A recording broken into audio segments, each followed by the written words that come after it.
porque as obras de arte chegam às minhas mãos. Quem já visitou o Museu de Belas Artes de Hakone sabe disso. Nele temos inúmeras peças que não se conseguem obter facilmente e não há quem não fique admirado.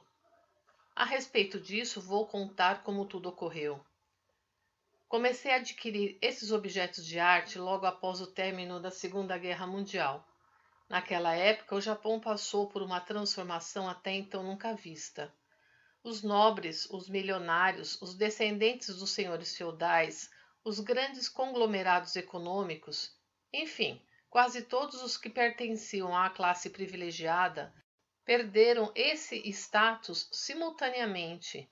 Pressionados repentinamente pela dificuldade financeira, eles se viram obrigados a desfazer-se das caligrafias, quadros, antiguidades, preservados zelosamente pelas famílias desde a época de seus ancestrais. Por conseguinte, surgiram no mercado muitas peças raras de excelente qualidade e baratas. Fiquei com muita pena, pois essas pessoas, para conseguirem pagar os altíssimos impostos lançados sobre seus bens, sem outra saída, precisavam vendê-los de qualquer forma, mesmo contra a vontade e inconformadas.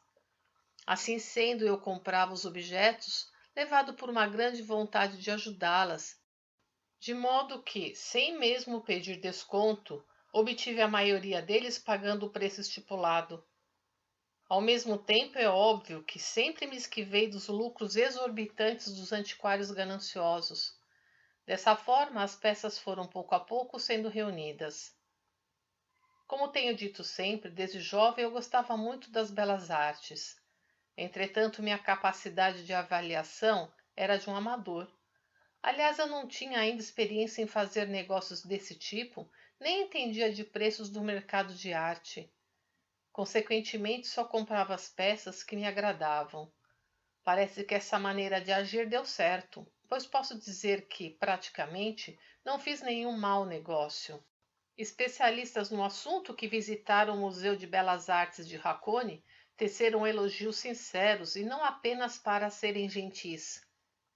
Entre aspas, em todos os museus de belas artes que visitei até hoje, é considerável o número de peças expostas de valor duvidoso, mas nesse, todas são de excelente qualidade.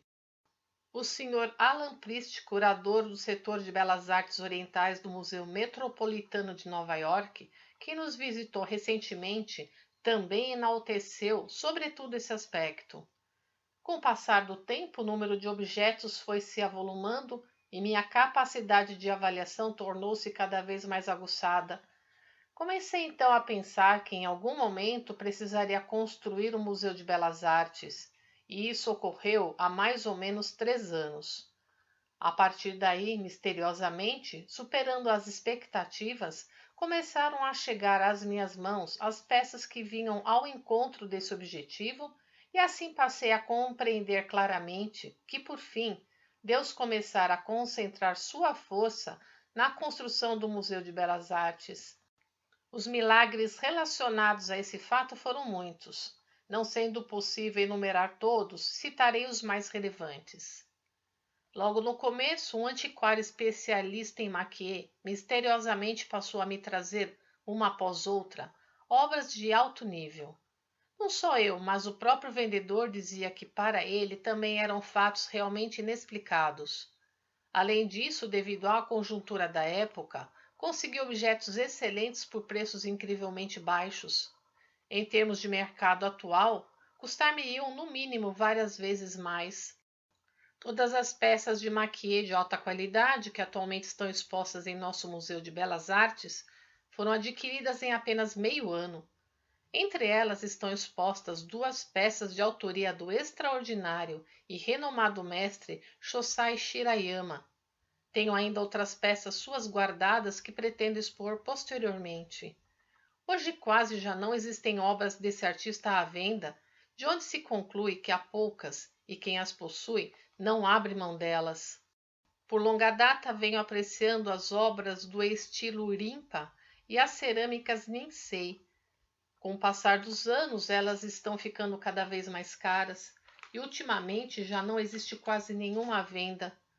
Assim sendo, parece que os interessados têm lamentado o fato. Entretanto, no conturbado período de pós-guerra, os preços eram baixíssimos e pude adquirir uma quantidade considerável de obras, bem como compreender que aquilo era a manifestação do poder de Deus. É por esse motivo que as obras que eu desejava adquirir, ou as que necessariamente deveriam existir no Museu de Belas Artes, eu conseguia sem falta. Todas as vezes que isso ocorria, o antiquário dizia, entre aspas, é um mistério, é um milagre. Ocorreu um fato interessante. Eu estava querendo adquirir a edição primeira e original da famosa série de xilogravuras intitulada As 53 Vilas da Estrada Tokaido de Hiroshige. Repentinamente apareceu um antiquário especializado em xilogravuras que me ofereceu obras de Hiroshige e de outros artistas. Eu lhe disse que se fosse impressão original da série As 53 Vilas da Estrada Tokaido, eu a compraria na hora. Qual não foi o meu espanto quando no dia seguinte ele a trouxe dizendo, entre aspas, nunca vi algo tão misterioso. Ontem, assim que cheguei à minha casa, uma pessoa trouxe-me exatamente o que o senhor havia pedido. Fiquei muito surpreso, pois estava à procura dessa obra há 40 anos e ontem apareceu alguém para vendê-la. Realmente é um fato inexplicável. É claro que eu também fiquei comovido com o extraordinário milagre. Examinando a obra, vi que havia sido preservada por um renomado e importante senhor feudal. Soube, inclusive, que a magnífica encardenação que protegia a obra fora feita por um ancestral seu. Por isso fiquei duplamente surpreso e, mais uma vez, contente pelo seu baixo preço. A seguir falarei sobre a cerâmica chinesa. Antigamente eu não tinha o menor interesse pela referida cerâmica e muito menos capacidade de avaliá-la. Todavia, quando pensei que ela seria indispensável ao Museu de Belas Artes, não tardou que chegassem às minhas mãos peças provenientes de várias localidades. São elas as que atualmente estão expostas no museu. Quando afirmo que foram colecionadas em apenas um ano, as pessoas não acreditam. Ao mesmo tempo, uma vez que eu não entendi absolutamente nada do assunto, no início fui escolhendo com base nas explicações dos antiquários e orientado pelo meu sexto sentido. Hoje os especialistas dizem que se sentem impressionados por verem reunidas tantas obras de qualidade. Em vista disso, como sempre, não tenho palavras para expressar o que sinto diante das grandiosas graças que Deus me tem concedido.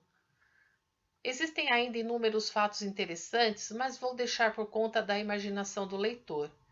Explicarei agora o porquê da ocorrência de referidos milagres. Obviamente, os espíritos dos autores das obras que estão no mundo espiritual, assim como os espíritos das pessoas que as estimavam e os daquelas que tinham alguma relação com elas, desejando acumular muitos méritos e seguindo a forma correta, se empenharam para que as peças viessem até mim. Agindo assim, eles são salvos por meio dos méritos e sua posição espiritual se eleva. Não é preciso dizer que foi pelo mesmo motivo que conseguimos construir esse esplêndido Museu de Belas Artes em tão pouco tempo. Basta que façamos uma reflexão, pois até agora, para se construir um museu dessa envergadura, era necessário que pessoas abastadas se empenhassem por toda uma vida. No entanto, este foi concluído muito rapidamente. Assim sendo, qualquer pessoa poderá ver que não se trata de obra humana. Jornal Eiko número 177, em 8 de outubro de 1952. Compartilhe os ensinamentos de Meishu Sama.